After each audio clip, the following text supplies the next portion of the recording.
High viewers, cats devotion ఛానల్లో పెడుతుంది ఇది. ఎందుకంటే నేను గతంలో చాలాసార్లు చెప్పాను, భారతదేశం విశ్వగురు. ఏనాడికైనా భారతదేశమే ఈ ప్రపంచానికి సంబంధించేసి గైడ్ చేసేది కానీ ఆదుకునేది కానీ అండి. ఈరోజు ఆఫ్ఘనిస్తాన్లో భారీ భూకంపం వల్ల 1100 మందికి పైగా చనిపోయారు. వేలలో శతగాత్రుడు. ఆఫ్ఘనిస్తాన్ ప్యూర్లీ తాలిబాన్ల పాలన ఉన్నటువంటి ముస్లిం దేశం. దానికి పక్కనే ఉన్న ముస్లిం దేశం పాకిస్తాన్ కానీ, అటు పక్కన ఉన్నటువంటి ఇరాన్ కానీ, ఇరాక్ కానీ, కువైట్ కానీ, సౌదీ కానీ, గల్ఫ్లో ఉన్నటువంటి రిమైనింగ్ కంట్రీస్లో ఏవి కూడా నాకున్న సమాచారం వరకు వాళ్ళకి సహాయం చేస్తున్న ముందుకు వచ్చిన దాఖలు అయితే లేవు. భారతదేశం ఇమ్మీడియట్గా దాదాపు 17 టన్నుల భారీ మొత్తంలోనే ఫుడ్కి సంబంధించేసి, అంటే మన వాళ్ళు పంపిస్తే రా మెటీరియల్ వాళ్ళు అక్కడ తినేటట్టుగా టన్నుల కొద్దీ ఫుడ్ మెటీరియల్ అండ్ 1000 మంది జనాభాకి సంబంధించేసి, అంటే దాదాపు 1000 కుటుంబాలకు సరిపడా అన్నట్టు అనుకోవచ్చు, టెంట్లు ఇమ్మీడియట్గా మన వాళ్ళు పంపించేశారు. ఇంకా సహాయ సహకారాలు అందిస్తామని చెప్పారు.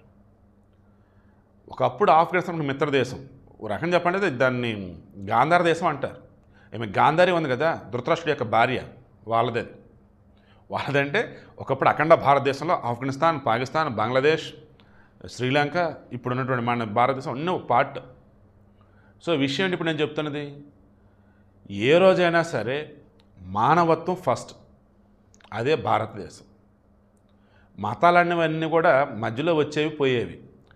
సనాతన ధర్మం అనేది ఉంది చూస్తారా, అది శాశ్వతం, అది ఎప్పటికీ ఉండిద్ది. అది ఏ మతం వచ్చినా దీనిలో నుంచి బయటకు వచ్చింది.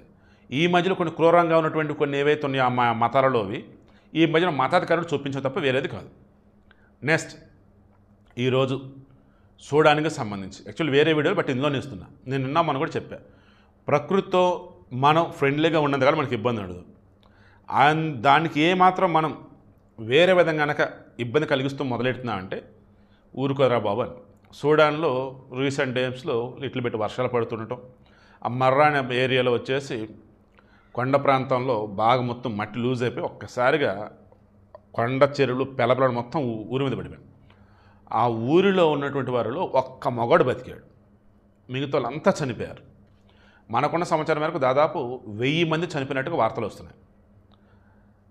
రానున్న రోజులలో కూడా మన చుట్టుపక్కల ఉన్నటువంటి ప్రాంతాలలో కూడా ఈ కొండ చర్యల దగ్గర ఉండటము, అదేవిధంగా నదుల పక్కన ఉన్నటువంటి ఒడ్డు ప్రాంతాలు ఉండటం అదైతే వద్దు. అయితే మైదాన ప్రాంతాలు, పీఠభూమి ప్రాంతాలు ఇవే సేఫ్.